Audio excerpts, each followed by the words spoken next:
You've been cheated on, and since then, you can't stop thinking about it. Your mood shifts out of nowhere. You hyperanalyze small details. You feel the need to check in on them over and over again. You feel like a part of yourself is missing, and you feel like you're losing control internally. This is far more than just relationship problems. There's something real going on here that not enough people talk about directly. The term that's used is post-infidelity stress disorder, PISD, or PIST. It's a trauma response that happens after betrayal and infidelity. In a lot of ways, it is more similar to PTSD than it is to anything you would call a relationship issue. The reactions that I listed just a second ago aren't random. They're part of a specific pattern that plays out. It's like your nervous system is stuck in an alert mode of being, even when nothing obvious is currently happening. And to understand this, you have to understand what actually got disrupted. Essentially, the person that you associated with safety became the source of harm. And your brain doesn't just cleanly and neatly process that and move on. It keeps trying to make sense of it. That's where the intrusive thoughts come from. That's why there's this need for constant awareness and hypervigilance. And both of those explain why there can be such emotional shifts that seem to happen randomly. It's like your brain keeps hitting refresh on the browser page over and over again, trying to finish something that it never quite resolved. When something traumatic happens, fundamentally, it's not able to process it. It doesn't make sense to your brain. And so it keeps resurfacing it later based on a felt need of urgency, like how important it is to get this processed and answered so that it can finally get some resolution. And it's extremely disorienting because while this is happening, it causes you to start questioning your own judgment. You replay certain things from the past, conversations, you wonder what was real and what you were exaggerating, because you were either really wrong then in your judgment or you're really wrong now. Memories from the past, how you feel in the present just don't line up. It's like you woke up from a coma and suddenly all of these ways that you're used to navigating the world don't make sense anymore. And so what do you do when things don't line up? Well, you start checking things. You replay conversations. You ask the same questions again and again, even when you already know the answer. You watch for tone, timing, subtle shifts. You become a detective. You become aware of everything. And our brains are not designed to thrive when we're that constantly aware. It only goes into that mode when it's in a state of survival. And that is what it feels like it has to do right now. So these behaviors aren't random. They're all connected back to this.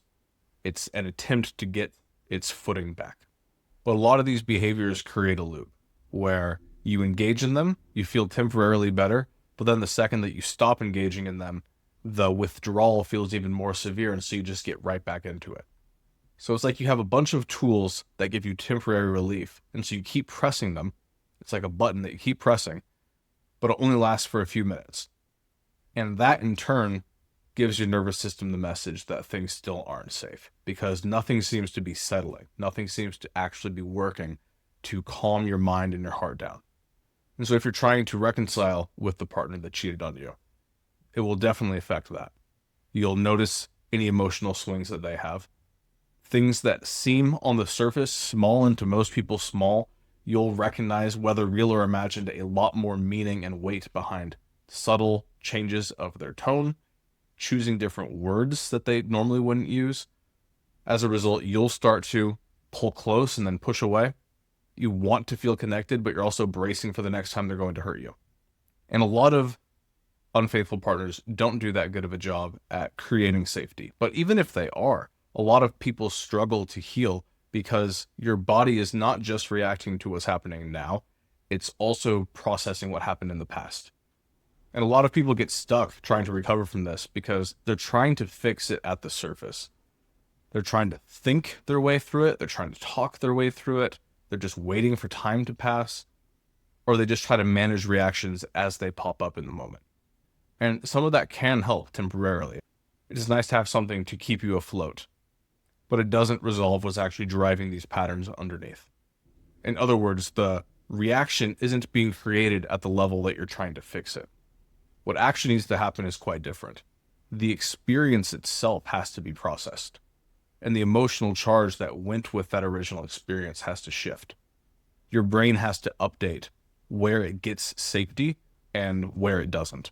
So if you're in this season, there's a reason why it feels as intense as it does. I promise you, you're not overreacting. You're not making this bigger than it is. Your system, your nervous system, your body is responding to something very real that happened. But it doesn't go away just on its own. If it's still active in your system, it's still there and it can go off at any moment with any small trigger. And understanding this is important because that allows you some space to be gracious to yourself. But resolving it is a whole different process.